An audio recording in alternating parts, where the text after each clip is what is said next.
2009లో ఖర్చు పెట్టారు, ఓడిపోయారు. 2014లో ఖర్చు పెట్టారు, ఇదైపోయింది. ఏదో జెడ్పీ చైర్మన్ అయిపోయారు, బాగానే ఖర్చు పెట్టారు. ఇప్పుడు ఏమో సంపాదించుకునే పనిలో పడ్డారా? పనిలో పడ్డామో లేదో జనాలను అడిగితే తెలుస్తుంది. సంపాదించామో లేదో ఎక్కడన్నా ఏమైనా రిజిస్ట్రేషన్లు చేసుకున్నా, లేకపోతే మన డిమానిటైజేషన్ అయింది కదా, ఎక్కడన్నా అకౌంట్లో ఎవరితోన్నా మార్పించుకున్నా తెలుస్తుంది. అట్లాంటి జీరో అకౌంట్లో ఏమైనా వేసి పెట్టారేమో. ఈ జిల్లాలో ఈ రాష్ట్రంలో దమ్మున్న మగాడు ఎవడని ఉంటే, నేను ఏదైనా అక్రమంగా 10 రూపాయలు సంపాదించానని చేస్తే, అందరిలాగా నేను చెప్పట్లా, డెఫినెట్గా ఈ ఇటీవల కాలంలో ఒక నాయకులు వైసీపీ వాళ్ళు వీళ్ళు మాట్లాడుతున్నారని తెలిసింది. నేను కూడా ఓపెన్ ఛాలెంజ్ చేస్తున్నాను. నేను రాజకీయాల్లోకి వచ్చిన తర్వాత 2009 ఎలక్షన్లో, 14 ఎలక్షన్లో, 14 ఎలక్షన్ అయిన తర్వాత కూడా ఏమేమి ఆస్తులు అమ్మానో ఎస్ఆర్ఓ ఆఫీసులో, సబ్ రిజిస్టర్ ఆఫీసులో సర్వే నెంబర్లతో సహా ఇవ్వడానికి రెడీగా ఉన్నాను. నేను ఎవరికైనా డౌట్ వస్తే, ఒకవేళ నేను ఏదైనా కొన్నానన్నా, పోనీ ఇల్లు కట్టానన్నా, లేకపోతే ఏదన్నా డబ్బుని దాచానని చెప్పి అనుకున్నా సరే అది రుజువు చేయమనండి. ఈ రోజున బాపిరాజు గారు అంటే ఫుల్ కమర్షియల్ నాయకుడు, అయినా ఫుల్ కమర్షియల్, ఏది కావాలన్నా కూడా కమర్షియల్, మొత్తం నీ ఏం నాకెంత ఇస్తావు నీకేం కావాలి అనేది అట్లే మాట్లాడుతుంటారు అనేది. దేంట్లో ఎవరినేం అడిగాం మేము?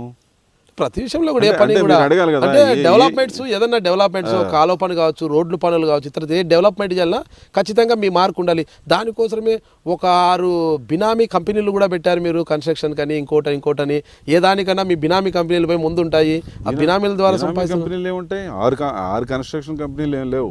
6 పార్ట్నర్స్ ఉన్నారు. ఒకవేళ 6 ఉంటే 6 కన్స్ట్రక్షన్, 6 పేరు మీద 6 కన్స్ట్రక్షన్ కంపెనీలు ఇలా బినామీలు పెట్టారు. అన్ని కూడా ఆయనే చేస్తుంటాడు. ఎవరేం లేదు. నేను బినామీలు చేయరు, మేము చేయం. డెఫినెట్గా ఈ వర్క్స్ అనేవి కేటరు ఆ ఊర్లో సర్పంచ్లు చేసుకుంటారు, వాళ్ళే చేస్తారు. పశ్చిమ గోదావరి జిల్లా పరిషత్ ఈ రాష్ట్రంలో ఏ జిల్లా పరిషత్ చేయని విధంగా, ఇవ్వని విధంగా నేను 110 కోట్లకి సీసీ రోడ్స్ త్రూ జిల్లా పరిషత్ ఇచ్చాం. గ్రామ పంచాయతీ లింకప్ కానీ, జిల్లా పరిషత్ లింకప్ కానీ, నరేగా ఎంజీఎన్ఆర్జీఎస్ లింకప్ కానీ. అలానే 74 కోట్లకి అండర్ గ్రౌండ్ డ్రైనేజ్ సిస్టమ్ ఇచ్చాను. చాలామంది సర్పంచులకి, మండల ప్రెసిడెంట్లకి, ఎమ్మెల్యేస్ కూడా ఇచ్చాం. ఎవరైనా ఒక సింగిల్ పర్సన్ బాపిరాజుకి ఒక సింగిల్ నయా పైసా ఇచ్చానంటే, డైరెక్ట్ బాపిరాజు గారికి ఎవరికైనా, బాపిరాజు తరపున ఎవరు వసూలు చేసినా సరే, నా తరపున ఎవడైనా ₹1 వసూలు చేసినట్టు నేను వెళ్ళిపోతా, స్వచ్ఛందంగా వెళ్ళిపోతా బయటికి. ప్రూవ్ చేయండి నాగరాజు గారు. మీకు నిజంగా మీరు చెప్తున్నారు కదా, మీకు ఎవడైతే చెప్పాడో అండ్ ప్రూవ్ చేసుకోమనండి. నా పదవి వదిలేసుకుంటానికి రెడీగా ఉన్నాను కదా. పదవి వదిలేస్తారు, గ్యారంటీగా. పదవి, రాజకీయాలు 2 వదిలేస్తా, రాజకీయం కూడా వదిలేస్తా. రాజకీయం అంటే మీకు పిచ్చి, అది ఎట్లా వదిలేస్తారు? ఇదేంటి అవినీతి నిరూపణ తర్వాత నన్ను ఎవడో నమ్ముతాడా? నిరూపించమని దమ్ముంటే నేను ఛాలెంజ్ చేస్తున్నాను. నేను ఈరోజు కూడా మీ మీడియా ద్వారా చెప్తున్నాను, నన్ను తట్టుకోలేక, నాకు వచ్చే ఇమేజ్ని భరించలేక ఊర్లు బాగు చేస్తున్నాం నాగరాజు గారు. మేము ఊర్లు బాగు చేస్తున్నాం. మీరు వస్తారా తీసుకెళ్ళి చూపిస్తా. ఈ రాష్ట్ర చరిత్రలో, ఈ జిల్లాలో చాలామంది, నేను వేరే వాళ్ళని నేను క్రిటిసైజ్ చేసే ఉద్దేశం లేదు, కానీ నా సొంత ఊర్లో నేను బాగు చేశానంటే, లేకపోతే నా పక్క ఊర్లో నేను బాగు చేశానంటే, ₹1 కోటి వర్క్ చేస్తే 20 లక్షలు పబ్లిక్ కంట్రిబ్యూషన్ కింద చూపించి ఆ 20 లక్షలు ఆ ఊర్లో వసూలు చేయాల. అందులో పనిచేస్తే ఆ డిపార్ట్మెంట్కి ఇవ్వాల్సిన తాంబూలాలు ఎగ్గొట్టి చేయాల్సింది కన్జర్వేటివ్గా చేసి, జాగ్రత్తగా మిగిలే 14%, 15% కాంట్రాక్టర్ మిగులుతూ పనిచేస్తే ఆ డబ్బుని డిపార్ట్మెంట్కి ఇవ్వాల్సింది కలిపెట్టి 20% లెస్కి పనిచేశాను. డాక్యుమెంటరీ ఎవిడెన్స్ ఉంటుంది కదా, ఎస్టిమేట్స్ ఉంటాయి కదా. ఈ జిల్లాలో నేను పనిచేసిన ఎస్టిమేట్స్ ఉంటాయి కదా. కాంట్రాక్ట్ కంపెనీ అంటున్నారు, మా కంపెనీ ఒక 20 కోట్లు, 30 కోట్లు, 40 కోట్లు వర్క్ చేసిందని అనుకుందాం. ఓపెన్గా ఆన్లైన్ టెండర్స్ అవి. ఆ టెండర్స్లో మేము లెస్ కోట్ చేస్తే వచ్చినాయి. పోనీ ఏ కాంట్రాక్టర్ అన్న బెదిరించిన, మీరు ఇక్కడ ఎవరు వర్క్ చేయడానికి కుదరదని చెప్పి ముందే మీ వాళ్ళకి ఇంతవరకు కోడ్ చేసుకోండి, మీరే లీక్ చేస్తున్నారు, దాని ప్రకారమే నేను ఎట్లా లీక్ చేస్తాను? ఆన్లైన్ టెండర్లు లీక్ చేయడం కుదురుద్దా?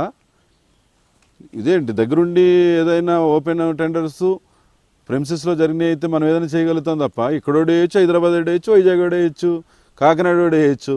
అవతల వాళ్ళకి వచ్చినా కూడా బెదిరించి మీరే తీసుకుంటారనేది ఉంది.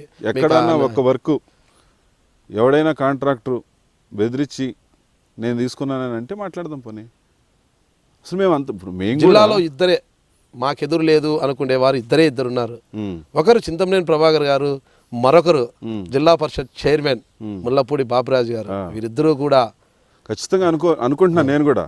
ఎందుకంటే నేను హానెస్ట్గా ఉన్నాను కాబట్టి, ఎవరికి తలదించక్కర్లేదు కాబట్టి అధికారితో అట్లా మాట్లాడతా, మా వాళ్ళతో కేటతో కూడా అట్లా మాట్లాడితే ఎవరితోటైనా మీ అట్లా మాట మాట్లాడతా. మొత్తం కొట్టినట్టునే ఉంటుంది అంటుంటారనమాట. ఖచ్చితంగా ఉంటుంది, ఖచ్చితంగా ఉంటుంది. ఎవడైతే అవినీతిపరుడు ఉన్నాడో, చాలా దూకుడు మనస్తత్వం అంటారు.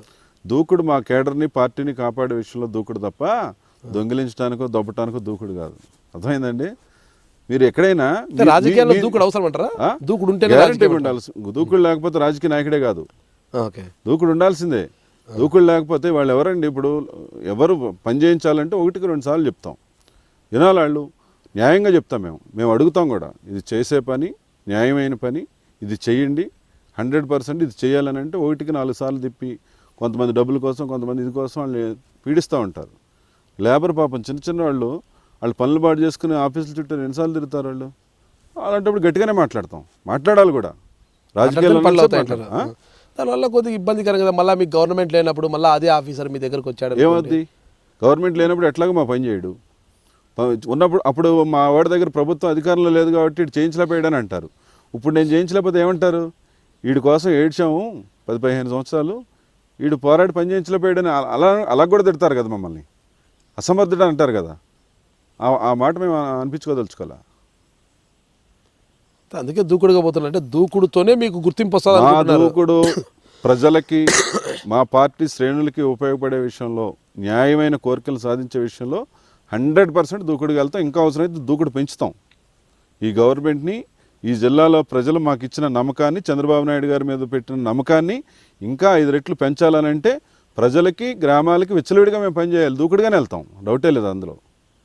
నేను మీ ముళ్ళపూడి బాపిరాజుని, పశ్చిమ గోదావరి జిల్లా పరిషత్ చైర్మన్. మీరు చూస్తున్నారు ఐ డ్రీమ్ న్యూస్.